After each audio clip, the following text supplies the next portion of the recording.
Hi guys, so I hope you all had a wonderful Christmas. I most definitely did. It was lovely being around the family and my children and my nieces and, just being with people, and being able to sit together and eat together and all of that stuff, the stuff that money can't buy.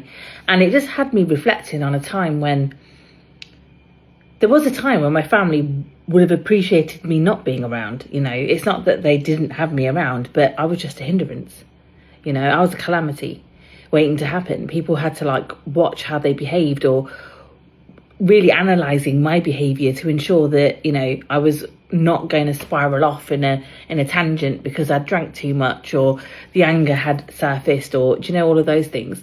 And yesterday was so far from where I once was. It just makes you realise the power of recovery. The fact that I don't drink anymore doesn't make me any less exciting or fun to be with. In fact, it makes me more fun to be with, because people don't have to watch themselves around me. And also, I'm active and I'm present and I take all of it in.